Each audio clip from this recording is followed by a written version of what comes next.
The bobcat should have run the moment she saw him. Wild animals always do. But this one didn't. Instead, the exhausted mother simply collapsed beside the trail, her two cubs trembling against her ribs, and as he slowly placed a bowl of water beside her, he realized something strange. She wasn't afraid of him. She was waiting. There are mornings in the mountain forest when the silence isn't peaceful. It's heavy. It presses down on everything. On the pines, on the frozen creek beds, on the crust of snow that hasn't melted in weeks. This was one of those mornings. The kind that comes after a storm rolls through the high country and leaves everything still and white and cold in a way that has no gentleness to it. Just cold. Just quiet. Just the slow creak of a branch somewhere in the dark tree line, bending under weight it was never meant to carry. Daniel moved through the trees the way he always did after a hard snow, methodically, unhurried, checking the trail cameras he'd mounted along the ridgeline and the half-dozen traps he used for small game. He'd lived up here long enough to stop thinking of the forest as beautiful in any romantic way. It was simply home, familiar and unforgiving in equal measure. He knew its moods the way a man knows the moods of an old house, the sounds it makes when the weather turns, the places where the ground shifts unexpectedly, the spots where animals tend to bed down when the temperature drops below a certain point.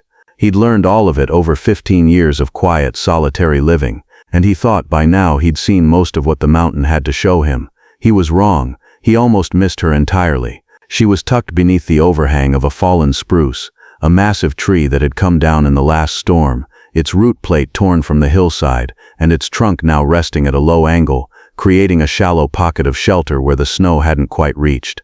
In the gray morning light, the tawny fur of her coat blended almost perfectly into the bark and dead needles. It was the movement that caught his eye, just barely. A slow, labored rise and fall of her ribs, as if every breath was costing her something she couldn't easily spare. He stopped walking. She didn't run. That was the first thing that told him something was wrong.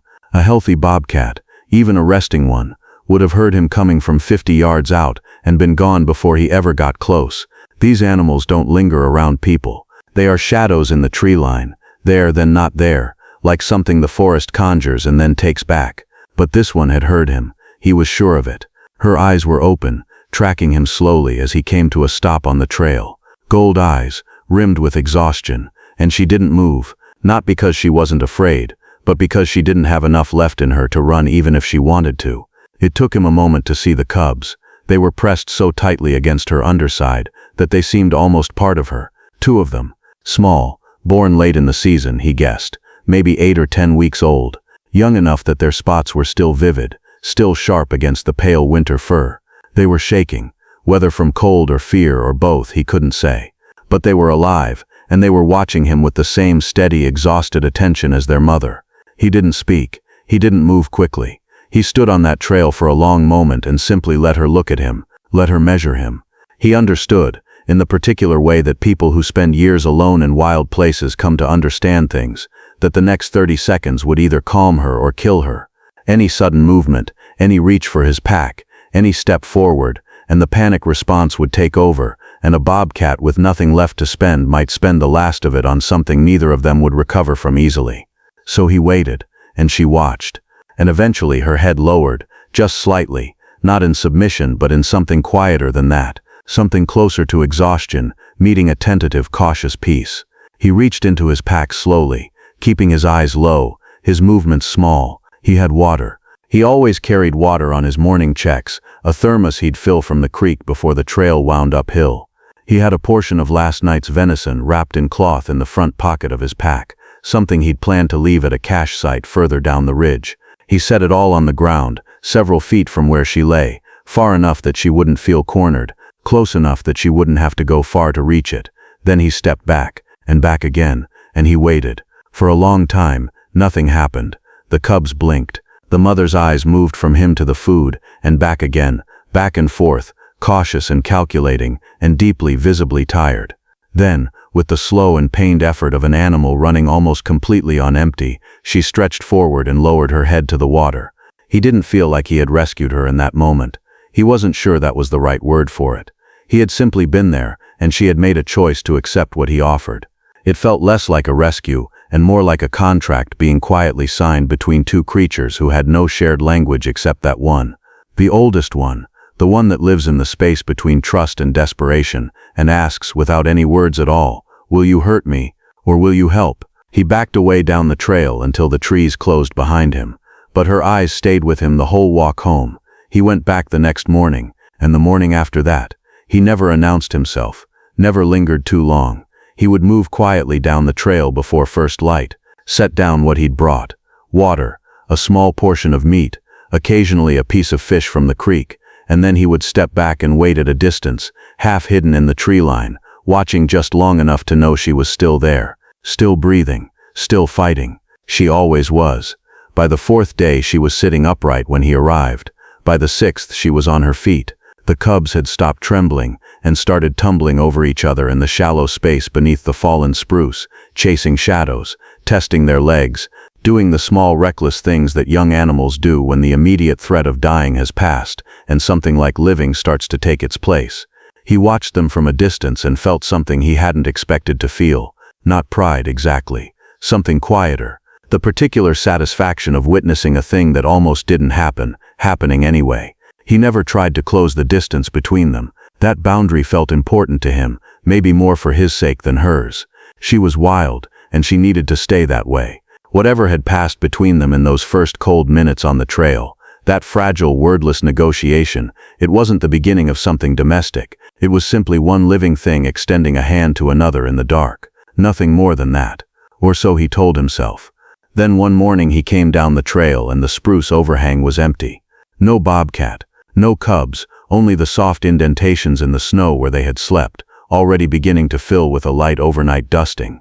He crouched down and studied the paw prints leading away from the shelter, the mother's wide, deliberate tracks moving north, and beside them the smaller, uneven prints of 2 cubs who had never walked this far before. The trail disappeared into the deep woods within 30 feet. He set the food down out of habit. Then he straightened up and looked out into the trees for a long time. She was gone. Back to the mountain, back to the life she was built for. And that was right. That was exactly how it was supposed to end. He picked up his pack and walked home. He told himself the story was finished. But somewhere in the back of his mind, in the place where instinct lives, quieter than thought and older than reason, something told him it wasn't. Summer came late to the mountain that year, but when it arrived fully. Long amber evenings, the creek running fast and cold from snowmelt, the forest dense and green and loud with life in a way that winter never allows. Daniel had fallen back into his rhythms, morning checks, afternoon work, quiet evenings on the porch with coffee going cold in his hand while the light faded slowly out of the sky. He hadn't forgotten her, he just stopped expecting anything more. Then on a moonless night in late July, something woke him, not a loud sound, not the kind of noise that jolts a person upright with their heart already running. It was subtler than that, a low rhythmic scratching at the base of his cabin door, patient, deliberate, the kind of sound that didn't demand attention so much as simply wait for it. He sat up in the darkness and listened. It came again. He crossed the room slowly, reached for the door handle, and opened it. She was sitting on the porch, larger now, filled out, the lean desperation of winter completely gone from her frame. Her coat was thick and vivid in the pale glow of the porch light, her ears tall and alert, her gold eyes steady and unblinking as they met his. Behind her, just at the edge of the light, 2 half-grown cubs sat motionless in the shadows, watching. She didn't approach him. She didn't make a sound. She simply looked at him for a long moment and then turned her head toward the dark tree line at the far edge of the clearing. She looked back at him, then toward the trees again. He felt it before he understood it. That particular stillness that moves through the body when something ancient in it recognizes a signal it was never taught but somehow already knows. He reached back inside for his flashlight and stepped off the porch. She moved ahead of him down the trail at a slow, measured pace, not running, not skittish, just leading. The cubs stayed behind at the cabin's edge. Only she walked forward into the dark, and he followed with the flashlight beam cutting low through the undergrowth. They moved together in silence for perhaps 200 yards before she stopped. Her ears dropped flat against her skull. A soft growl rose from somewhere deep in her chest, not directed at him, directed at the darkness ahead. And then he heard it, the slow, heavy movement of something large pushing through the brush, parallel to the trail, maybe 40 feet into the trees. It moved without hurry. It wasn't running from anything. It was passing through. He stood completely still, and she stood beside him, and neither of them moved until the sound faded north into the mountain and the forest went quiet again. She was gone before he turned around. No sound, no movement he could track. Just the darkness where she had been, and the quiet forest closing back over itself as if nothing had passed through it at all. He stood on the trail for a long time, flashlight pointed at the ground, listening to the mountain settle back into its nighttime stillness. The large animal, whatever it was, had moved on. The threat, if that's what it was, had passed. And yet he didn't feel the urge to go back inside. Not yet. Something about the moment asked to be held a little longer. He thought about what had just happened. Not the danger of it, but the shape of it. The intention behind it. She hadn't come back hungry. There was no exhaustion in her this time. No desperation. No silent negotiation between survival and trust. She had come back from a place of strength, full-bodied, her cubs healthy behind her, her territory known, and her instincts sharp. She had come back because something was moving near his cabin that she understood and he didn't. And she had stood between him and the darkness long enough to make sure he saw it. He wasn't certain what to call that. He wasn't sure it needed a name. He walked back to the cabin slowly, the porch light still burning in the clearing ahead. The cubs were gone from the edge of the tree line. Of course they were. The family had already dissolved back into the mountain, back into the life that was theirs. He stepped onto the porch and stood there for a while, looking out at the dark tree line, the coffee long cold on the railing beside him. What the mountain gives, it eventually takes back. He'd always known that. He'd made his peace with it years ago, the first winter he spent up here alone, learning the hard lesson that wildness doesn't belong to anyone, not to the people who love it, not to the ones who protect it. It simply is, and the most honest thing a person can do is receive it gratefully when it offers itself, and let it go without holding on. Weeks later, he pulled the memory card from the trail camera on the North Ridge. He almost skipped past the last clip, but he didn't. There she was, moving through the frame in full daylight, unhurried and certain, her stride carrying the quiet authority of an animal completely at home in the world. And there, flanking her on both sides, two nearly grown cubs matching her pace step for step. Strong, wild, safe. He watched the clip 3 times, then he closed the laptop, walked to the window, and looked out at the trees for a long, grateful moment. Some stories don't end. They simply return to the wild where they belong.